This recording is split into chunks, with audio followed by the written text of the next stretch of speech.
श्री राहुल गांधी जी अपने चिर परिचित अंदाज में विपक्ष में हैं और चित्र विचित्र प्रकार से भारत विरोधी विश्वमन में संलग्न है।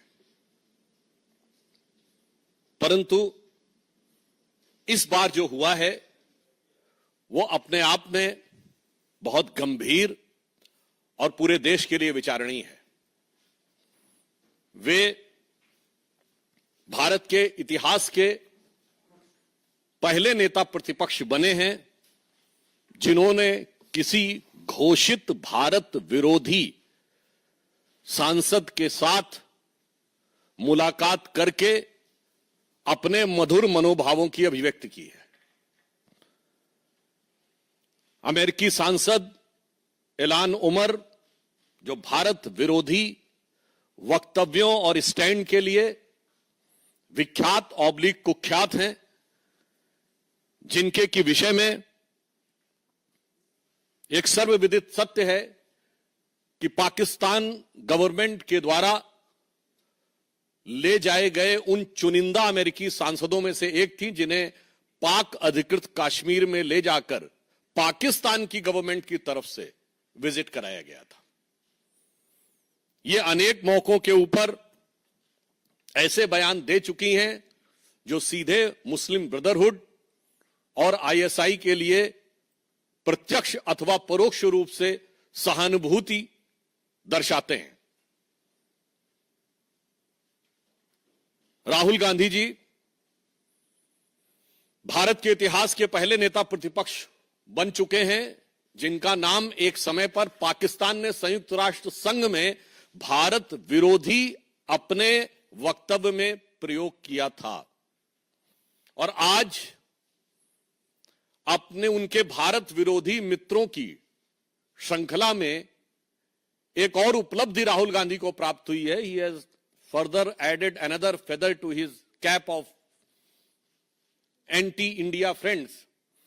जब पन्नू ने उनकी तारीफ की है, यानी पाकिस्तान से लेकर पन्नू तक के और इल्हान उमर तक उनकी तारीफों में जो पुल गढ़े जा रहे हैं उसमें एक नया नाम और भी है। ये जनाब हैं मुशफिकुल फजल।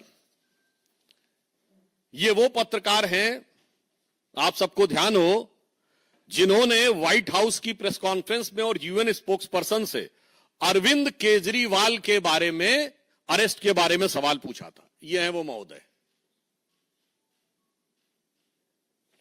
अब आइए साहब, और ये महोदय जो हैं, देखिए कितने मधुर भाव से सेल्फी ले रहे हैं राहुल गांधी जी के साथ। और राहुल गांधी जी और उनके चच्चा जो बता चुके थे कि वेस्ट वाले अरब से आए हैं और नॉर्थ वाले यूरोप से आए हैं, ईस्ट वाले चाइना से आए हैं, दक्षिण भारत वाले अफ्रीका से आए हैं। ये चतुर्दिक प्रतिभा के धनी जो इनके सैम हैं, उनके साथ ये बैठे हुए हैं। अब ये इल्हान उमर के साथ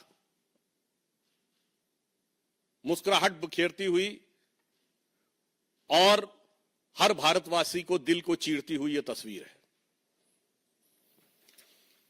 इस विजिट में उन्होंने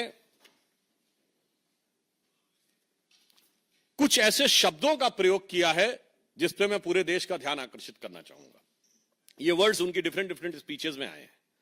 आई don't want to live in India, I doesn't value skilled people, I doesn't have the freedom of faith, Indians as in India there are hateful peoples, Indians doesn't allow the different languages, Indian identity is not acceptable, Indian society is casteist, Indians social media influencers are for UC only, और separatist और जो कश्मीर में terror के perpetrator थे उनका समर्थन है। अब यहां पर मैं एक बात थोड़े दुख के साथ कहना चाहूंगा।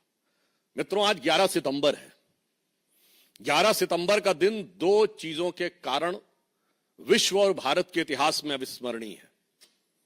एक बहुत दुखद याद जुड़ी हुई है 11 सितंबर से 9/11, और इस समय संयोग से राहुल गांधी अमेरिका की धरती पे हैं।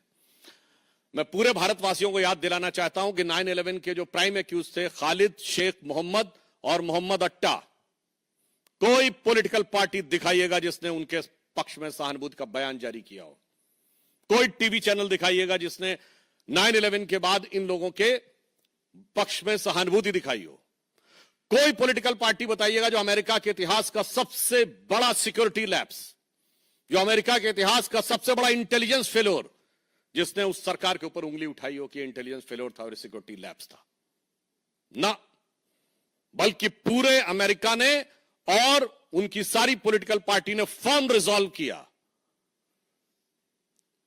जॉर्ज बुश जो रिपब्लिकन थे, उन्होंने कहा कि हम ओसामा बिन लादेन को मारेंगे, और बराक हुसैन ओबामा जो कि डेमोक्रेट थे, उस काम को अंजाम दिया।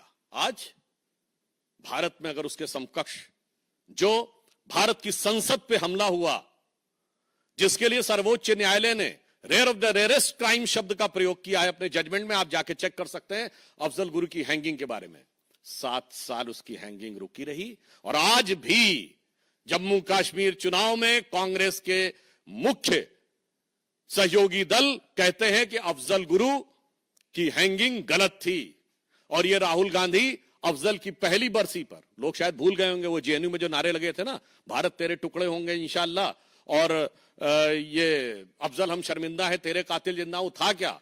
वो 2015 में अफजल की हैंगिंग की पहली बरसी थी और जिसका ये लोग नैतिक समर्थन कर रहे थे। सोचिए ये 11 सितंबर हमें क्या याद दिलाता है? देश को लेकर एक ऐसी सोच।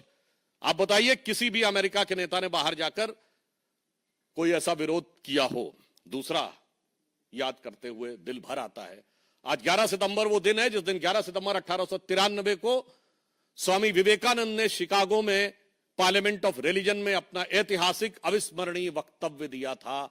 दुख, 29 साल के उस युवा सन्यासी ने भारत की वो प्रतिष्ठा बढ़ाई थी कि शिकागो हेराल्ड ट्रिब्यून ने यह लिखा था कि इस युवा सन्यासी के पास लगता है ज्ञान का वो समुद्र है जिसकी एक बूंद भी हमारे सारे विद्वानों के पास मिला के नहीं है। और एक 54 साल का युवा आज जाकर भारत और भारतीय संस्कृति को लांछित करने, अपमानित करने की कोई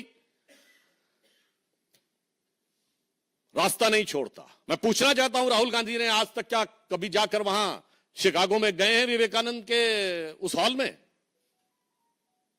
आज 11 सितंबर है, अगर इस प्रेस को सुनने के बाद भी वो विवेकानंद जी की उस चीज के स्मरण में एक वक्तव्य जारी कर दें, तो मैं इसको बहुत बड़ी उनकी उदारता मान लूंगा, क्योंकि ये बहुत साफ है। आपको भाजपा से नफरत हो सकती है, प्रधानमंत्री श्री नरेंद्र मोदी से आपके मन में ग्लानि, हिकारत, इंफीरियरिटी कॉम्प्लेक्स हो सकती है। भारतीय संस्कृति के प्रति अपशब्दों का आप प्रयोग क्यों करते हैं? चलिए, आपने भारतीय संस्कृति के बारे में, भारतीय समाज के बारे में कभी 4 अच्छे शब्द बोले हो, 4 अच्छे वाक्य? आप सारे लोग हैं, मैं आपसे पूछना चाहता हूं, बताइएगा। आप ऐलान उमर से मिलते हैं, मैं पूछना चाहता हूं, भारत के समर्थक कितने सांसदों से आप मिले? एक अमेरिकी सांसद, आप लोगों को शायद ना पता हो तो मैं बता देना चाहता हूं, बेंजामिन गिलमैन, उसको पद्म भूषण मिला था। भारत के डाई हार्ड सपोर्टर थे। He died in 2016। I was nobody, I met Benjamin Gilman in July 2000, August 2000, year 2000। पूछे मिले थे कब? भारत के पक्ष लेने वाले आज से 20-25 साल पहले से आपकी सरकारें थी। Gary Ackerman, Edward Royce, Frank Pallone, Joseph Crowley, कभी मिले हो इनसे? ऐलान उमर ही मिलते हैं। कभी तुलसी गैबार्ड से मिले? नहीं। इसलिए आज हम बहुत गंभीरता के साथ और बहुत दुख के साथ कहना चाहते हैं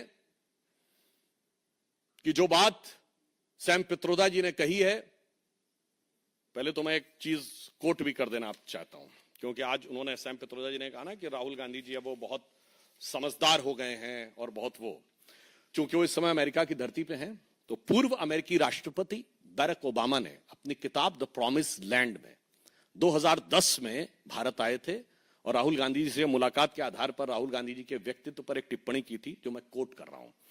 Rahul Gandhi has a nervous uninformed quality about him, as if he were a student, who has done the coursework. He is eager to impress the teacher, but deep down lacked either the aptitude or the passion of the subject. The Promised Land, written by Barack Obama, page number 601. इसके लिए जानते क्या कहा जाता है? आप लोगों में से जिन लोगों ने इंग्लिश लिटरेचर पढ़ा होगा या यूरोपियन हिस्ट्री पढ़ी होगी, तो उसमें एक फ्रेज है, एक किंग जेम्स फर्स्ट होता था, जिसके सारे दरबारी उसको बहुत बुद्धिमान मानते थे और बाहर वाले समझते थे हमेशा कुछ ना कुछ वो जलूल करता है। तो इसको शब्दशः ना लिया जाए। एक कहावत थी, Kings James the first was the wisest fool in Christendom. So in my opinion the same thing applies to Rahul Gandhi for Congressdom. अब यहां मैं कहना चाहूंगा कि जो बात अंकल सैम ने कही है, मैं उनकी बात से सहमत हूं। जो उनको संज्ञा दी जाती थी, अब वो नहीं है। अब वो बचकानी हरकतें नहीं कर रहे हैं, अब वो खतरनाक और शैतानी हरकतें कर रहे हैं।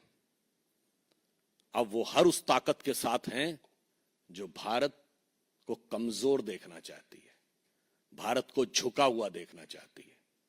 और मैं कहना चाहूंगा, एक तरफ हमारे प्रधानमंत्री श्री नरेंद्र मोदी जी के नेतृत्व में भारत गर्व, विकास और सांस्कृतिक स्वाभिमान के साथ ऊपर उठ रहा है। दूसरी तरफ वो लोग हैं जो पूर्व में जाकर, मैं आप लोगों के विवेक पे छोड़ता हूं, वो कहते थे कि डिफेंडर्स ऑफ डेमोक्रेसी अमेरिका और इंग्लैंड चुप क्यों हैं। बस राहुल गांधी का एक वक्तव्य कोट करता हूं पॉलिटिकली, जो उन्होंने मार्च 2023 में इंग्लैंड में बोला था। जब उनसे पूछा गया था मुस्लिम लीग से आपका गठबंधन है, Muslim League is absolutely secular, I am having no problem about it, and BJP is communal. तो मुझे लगता है हर चीज का आदर्श विदेशों में ढूंढने वाले लोग हमेशा, विदेश से ही अपनी प्रेरणा लेने वाले लोग आज विदेश में ही जाकर भारत के विरुद्ध दुष्प्रचार कर रहे हैं। यह दुखद है, निंदनीय है, भर्त्सना योग्य है। और उन्हें यदि लगता है कि विदेश में के पास कोई ताकत है, तो मैं कहना चाहूंगा वो दिन गए जब विदेश भारत को प्रभावित कर लिया करता था। आपको लगता होगा विदेश का प्रभाव, तो एक पंक्ति में कहते हुए अपना विषय समाप्त करना चाहूंगा। इन सारे लोगों के लिए जो आज भी अपना सोर्स ऑफ इंस्पिरेशन अब्रॉड से ढूंढते हैं कि अपने वतन पर सदियों तक है रही हुकूमत गैरों की, अपने वतन पर सदियों तक है रही हुकूमत गैरों की, लेकिन कुछ चेहरों पर अब तक धूल है उनके पैरों की। धन्यवाद।